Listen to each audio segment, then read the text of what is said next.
A man dying of throat cancer, racing against his own body, riding furiously in a mountain cottage, not to save his life, but to save his wife's. 5 days after he finished the last page of his memoirs, Ulysses S. Grant was dead.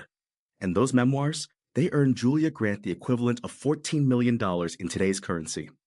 Today, we're unpacking the full arc of Grant's life, his battlefield genius, his role in Reconstruction, and the radical idea he had that universal education could be a weapon against pseudoscience and populism. By the end of this episode, you'll understand why one researcher calls the Civil War the world's first war against pseudoscience, and why Grant's fight didn't end at Appomattox. I'm joined by someone who has gone deep into this research, so let's get into it. What kind of man was Ulysses S. Grant, really? Grant was, in the most precise sense of the phrase, a soldier's soldier. The research describes him as a general's general, someone who fulfilled everything George Washington required of an officer. His prosecution of the Union forces during the Civil War was, by most serious historical accounts, exemplar. And yet he's not always the first name people think of when they think of great American generals. Right, and that's a real gap in how he's remembered. The research makes the point that any historian who challenges the long-standing appraisal of Grant's command need only look at the public response to his death. President Grover Cleveland ordered a full month of national mourning, not a day, a month. Over 250,000 people attended his funeral train from West Point to New York City. 1.5 million American citizens followed the dignitaries in the procession. Wait, 1.5 million people? 1.5 million. 24 black stallions pulled his caisson, and the procession behind it stretched 7 miles. Every military base in the armed forces dedicated the day of his funeral to honoring him. This was a nation in genuine grief. That's extraordinary. And the pallbearers, I read something about that being almost a symbolic act in itself. It absolutely was. The pallbearers included Union Generals Sherman and Sheridan, and Confederate Generals Buckner and Johnston. The research is specific about this. The Confederate generals' presence represented all Southerners who intended to honor Robert E. Lee's capitulation and reject Jefferson Davis's continued agitation. The remaining pallbearers were Admiral Porter and Senator John Logan, who was also a general in the Grand Army of the Republic. So even in death, Grant was making a statement about reconciliation, but on specific terms. Exactly. And that distinction matters enormously. It wasn't blanket forgiveness. It was a very deliberate signal. We honor those who accepted the outcome, and we reject those who kept agitating. Grant understood symbolism as well as he understood strategy. Let's back up a little, because to understand why Grant's death hit the nation so hard, we need to understand what he was actually fighting for and against. What was the political and intellectual landscape he was operating in? So this is where it gets really layered. The research frames the Civil War within a much broader arc. The idea that every time humanity crosses a major threshold of new knowledge, there's a period of intense dissonance, and that dissonance produces social upheaval and human rights violations. Interesting. So the war wasn't just about slavery and isolation. Not at all. The research describes the Civil War as the world's first war against pseudoscience. The pseudoscientific racial theories being used to justify slavery, the idea that African Americans were biologically inferior, that the hierarchy of races was a natural fact, these were being presented as legitimate science. And Grant, along with his contemporaries, was fighting against that on the battlefield. That reframing is striking. We tend to think of the Civil War in purely moral or political terms, but you're saying there was an epistemological dimension to it. Precisely. And the political dimension is inseparable from that. The research is quite direct about the party dynamics of the era. Democrats pulled for maintaining slavery, Republicans pulled for establishing freedom. These were the rallying cries of the two major parties since the Civil War, though the research notes these facts are no longer consistently taught in primary education. And the 3/5 compromise plays into this too, right? Because that's one of those things that sounds like a historical footnote, but was actually explosive. It was the fuse. The 3/5 compromise counted enslaved people as 3/5 of a person when calculating each state's congressional representation. Now, here's the counterintuitive part. Enslaved people couldn't vote, but they were still being counted for the purposes of giving slaveholding states more seats in Congress. So the more enslaved people a state had, the more political power it wielded. So the slaveholders were literally using the bodies of enslaved people to accumulate political power. That's exactly it. And the research frames it this way. To Northerners, As the nation expanded westward and slavery continued south of the Missouri Compromise line, the power balance would eventually favor the planters. To the slaveholders, if slavery was prohibited in new states, the balance would immediately favor freedom. So both sides understood the stakes were existential. That's what made the war inevitable. And Grant understood all of this. He wasn't just a battlefield commander, he was politically literate in a deep way. Very much so. The research describes Grant as a classical scholar, someone who recognized the humanity of African Americans and took that recognition seriously in policy. He promised freed slaves 40 acres and a U.S. Army mule. And the research makes an interesting point about the mules. Hundreds of thousands of them had been used in the war and were otherwise going to be destroyed, so there was no cost to the taxpayer, only savings. That's a detail I'd never heard before. It reframes the 40 acres and a mule promise as something practically achievable, not just rhetorical. Right. And it tells you something about how Grant thought, practically, logistically, with an eye for what was actually executable. That's the military mind applied to governance. Now, his presidency had its complications too. The research doesn't shy away from that. No, it doesn't. The research acknowledges that his presidential administration was racked with corruption at lower levels. But the framing is interesting. It attributes this to the naivete of a career army officer who trusted his subordinates to remain within bounds. Grant was used to a chain of command where orders were followed and honor was assumed. That trust was exploited. So it's less a character flaw and more a structural mismatch between military culture and political culture. That's a fair way to put it. And it's worth noting that the corruption didn't define his legacy in the eyes of the public. The outpouring at his death makes that clear. What defined him was the war and what came after. Let's talk about what came after, because this is where the story gets genuinely surprising to me. Grant's push for universal education, this wasn't just a nice progressive idea. The research frames it as something much more combative. It was a campaign. The research uses the language of war deliberately. Grant went to war against accredited academia to secure the hearts and minds of the people.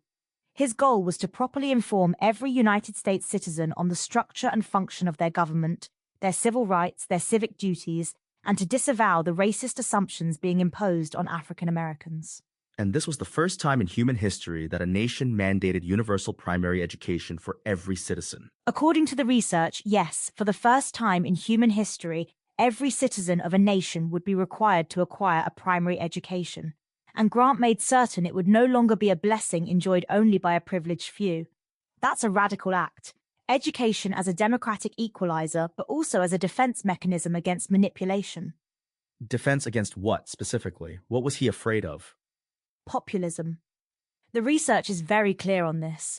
Grant was acutely aware of the dangers of what it calls a populist form of government, the idea that a simple majority should decide all matters, especially when those in power controlled who could vote.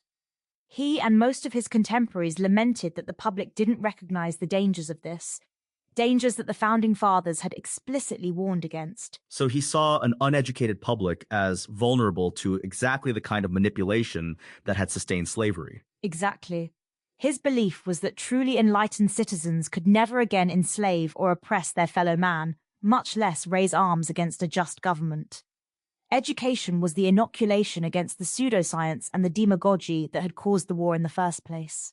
I want to pause on the pseudoscience angle for a moment because the research situates Grant within this much larger intellectual history. There's this fascinating framework about how scientific discoveries create dissonance, and that dissonance produces upheaval. Yes, and it's a compelling lens.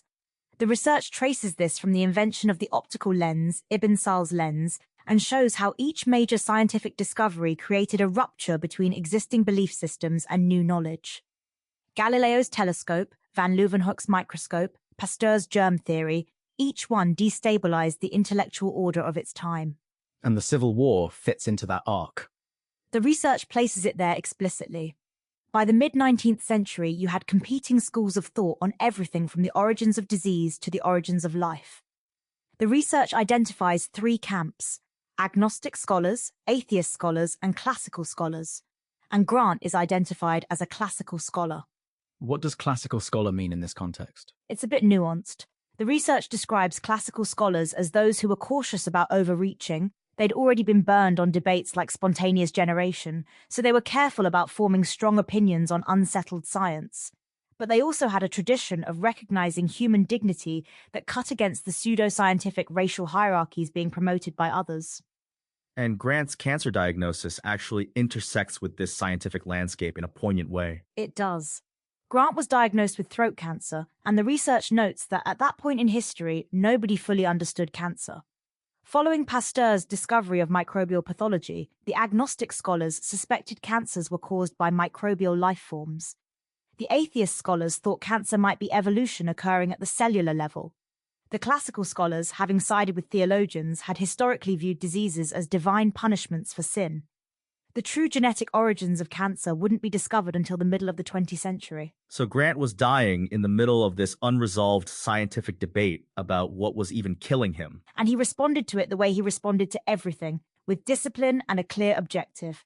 He knew he was dying. He knew his family's finances were precarious after his retirement. And he decided his mission was to complete his memoirs and secure his wife's future. This is where the Mark Twain story comes in, and I have to say, it's one of the most remarkable acts of friendship I've come across in American literary history. It really is. Grant had approached publishers about his manuscript and learned the best he could get was 10% royalties. 10% for the memoirs of the man who won the Civil War. That's almost insulting. Mark Twain thought so too. He learned of what the research calls this insult, intervened and purchased the publishing rights for an undisclosed sum, and negotiated 70% royalties for Grant. 70%. Grant then retreated to a mountain cottage with his wife and worked tirelessly on the manuscript. And he finished it. 5 days after completing the manuscript, Ulysses S. Grant died. The personal memoirs of Ulysses S. Grant became an international bestseller and is still required reading in universities, colleges, and military institutions around the world today. Julia Grant received $450,000 in royalties, the equivalent of $14 million in today's currency. Mission accomplished, as the research puts it. Exactly those words. It's a remarkable final act, a man who spent his life executing missions, executing one last mission with everything he had left. I want to come back to the education mandate, because I think there's a tension here worth exploring. Grant believed that an educated citizenry was the antidote to pseudoscience and populism. But the research also suggests that even accredited academia was producing pseudoscience. So, was education really the answer? That's the central tension, and the research doesn't resolve it neatly. The argument is that the consistent failure of accredited academia to maintain the integrity of peer review meant that hypothesis was being presented to the general public as settled science. So you had this situation where educated people were sometimes more confidently wrong than uneducated people. Which is a genuinely uncomfortable idea. It is. The research diagnoses the underlying problem as a form of idolatry. When scientists are more devoted to their hypothesis than to manifest truth, that's idolatry. When theologians are more devoted to their interpretations of scripture than to manifest truth, that's also idolatry. And the research argues we're all susceptible to this because we define ourselves too much by what we believe. So Grant's education mandate was necessary but not sufficient. That's the honest assessment. The research follows the arc into the 20th century and shows that Grant's battle for hearts and minds didn't ultimately stop the march toward catastrophic ideological violence. But the research also frames Grant's effort as a righteous intervention, a slowing of the descent, even if not a reversal of it. There's something almost tragic about that. A man who did everything right, who fought the right battles, who built the right institutions, and the forces he was fighting against were just too large. And yet the research doesn't frame it as futile, it frames it as essential.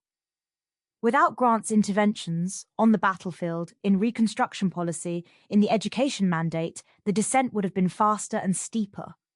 The righteous, as the research puts it, gratefully slowed humanity's descent on the battlefields of the Civil War. Let's talk about the broader intellectual context one more time, because I think it helps listeners understand why Grant's fight was so hard.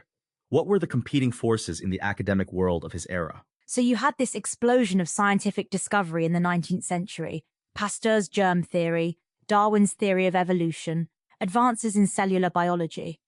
Each discovery was genuinely revolutionary, but the research argues that the few who were following rigorous empirical method were outpaced by those who published pseudoscience in what it calls an orgy of intellectual ambition.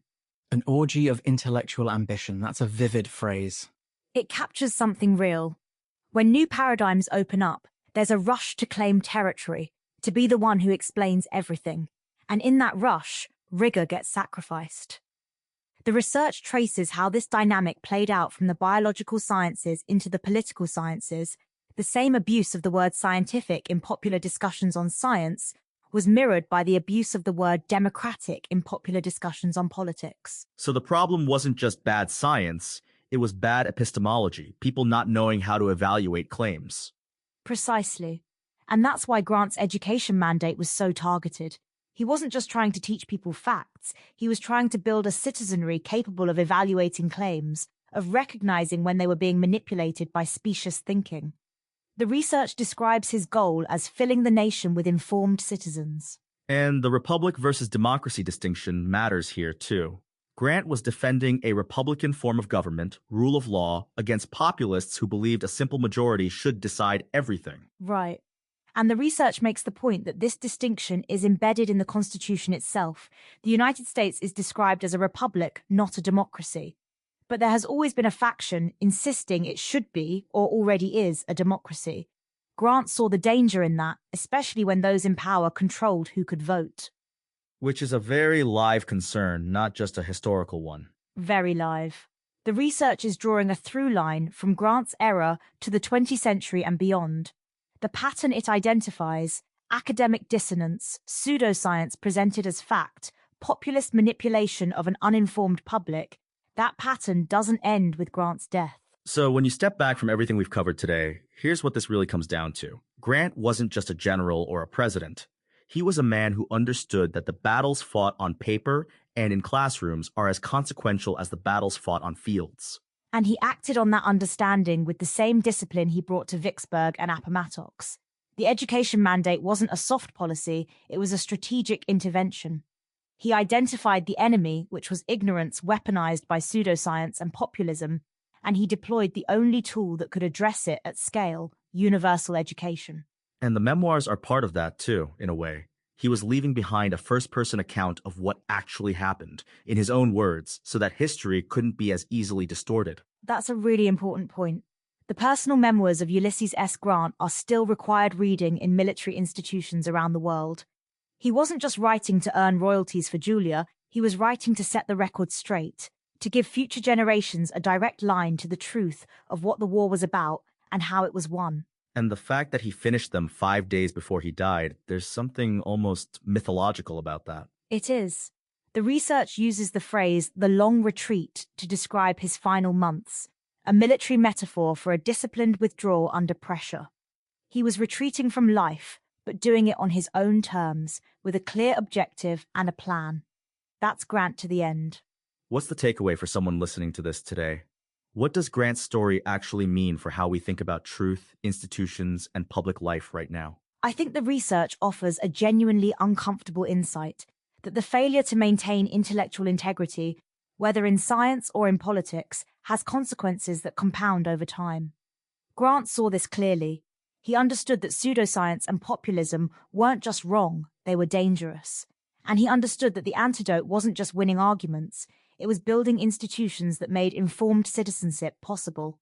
And the researcher's diagnosis, that we define ourselves too much by what we believe, and that makes us resistant to changing our minds even when the evidence demands it, that feels very relevant right now. It does. The research frames this as a form of idolatry, devotion to our own beliefs over manifest truth. And it argues that what every major religion instructs, and what peer review in science enforces, is that we are our own worst counsel. Accepting that is the most difficult challenge for any free-thinking individual, but it must be done. We are our own worst counsel. That's a line that deserves to sit with people for a moment. Grant lived that.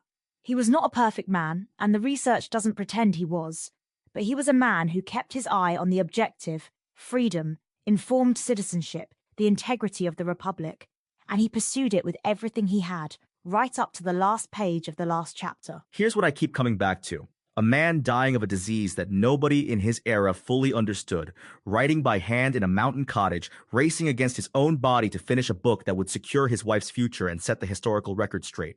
That's not just a story about Grant. That's a story about what it looks like to take truth seriously when it costs you something. And the 1.5 million people who walked behind his caisson understood that. They weren't just mourning a general. They were mourning someone who had fought for them on the battlefield, in the halls of government, and in the pages of a book he finished 5 days before he died. That's a remarkable legacy. And it raises a question worth sitting with. In an era when pseudoscience spreads faster than ever, and populism is a permanent feature of the political landscape, who is building the institutions that Grant believed in? Who is doing the work of filling the nation with informed citizens? That's the open question the research leaves us with. Grant's battle didn't end at Appomattox, and it didn't end with his death. The march he was trying to stop continued into the 20th century. The question is whether the institutions he built and the example he set are enough to slow it in the 21st. Thanks for going deep on this with me. And to everyone listening, Grant finished his memoirs 5 days before he died. Whatever you're working on, whatever truth you're trying to get down on paper, you've got more time than he did. Use it.